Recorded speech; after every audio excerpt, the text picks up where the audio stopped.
Hey everyone, this is Syntax, and today I'm going to be going over 5 small ways you can improve your maps in Fortnite Creative. Let's get into it.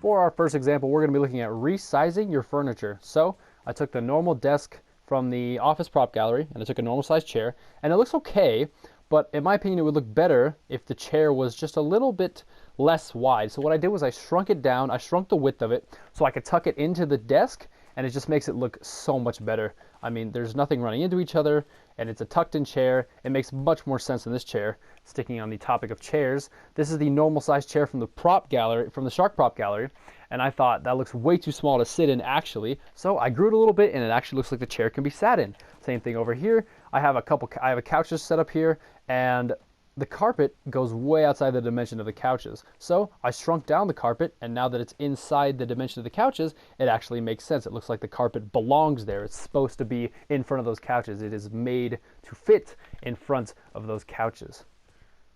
Our second example for today is actually going to be messing with the settings. Now, I absolutely love what Fortnite did with the customizability for the settings, right? Time of day has such a big impact on the map. Let's say I want it to be 9 o'clock. All of a sudden my island is super bright, right? But if you bring it down to 5 o'clock, check out the lighting. It completely changes, right? Completely sets the tone. It completely changes the mood. Now, it's not only that. If I mess with the filter, like if I throw it on comic, or if I throw it on comic, you can see it messes with everything. A couple cool things you can do as well. Let's say I don't want it on comic. Let's say I have an old, like I'm doing a map theme where it's an old black and white movie. You've got film noir, where it actually looks like a black and white movie. Let's see, what else can I do? With light brightness, that affects it entirely. I mean, just look at the setting. If I set my light brightness to 0, look at this. I mean, what is even happening? If you have horror maps, you can actually mess with the light brightness. You can make it like super dark. You can make it, you can throw some fog in there as well.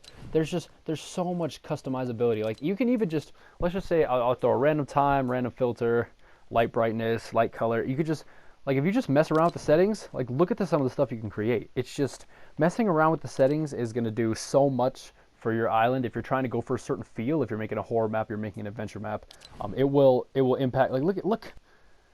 I'm just throwing random filters on, So anyway, example 2 is messing around with your island settings. So for our third example, we're going to be looking at particles and how they can affect your map.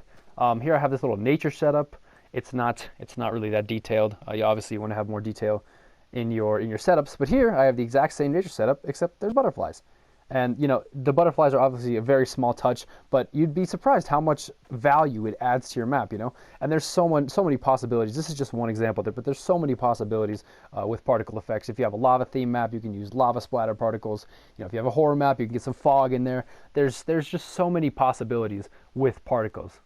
For our fourth example today, we're going to be looking at avoiding having objects clip into other things or into other objects. Now, I have this set up here, and the painting is clearly clipping into the wall. You can see the wall behind, like through the painting, and the book is clearly clipping into the stool. But here I have the exact same setup, but as you can see, the painting is flush with the wall. You can't see behind it. There's no clipping going on, and with the book, it is sitting nicely on the stool. And having the difference between this and this is literally night and day. So if you just go through your map and make sure there's not any clipping going on, there's no lamps stuck in walls, or there's no bookshelves running into other furniture, anything like that, avoid clipping and your map will look 100 times better, I promise. Our last example for today's video is actually going to be focusing on background noise and how it can change your map. So if you pull out your radio has so many options. So basically with background noise, you want it to be contextual to the map. Let's say you're making a horror map, right?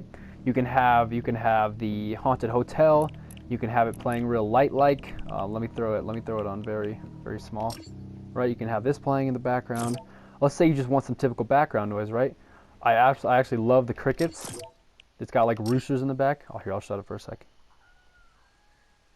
Having this going in like a nature themed map just in the background is going to add so much.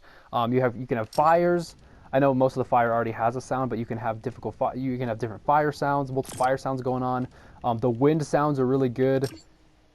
If you're like high up, let's say you're on like a skyscraper, just having background noise in certain areas of your map is going to add so much depth to it, and it's really gonna make a difference. I promise you that. So yeah, that's example 5.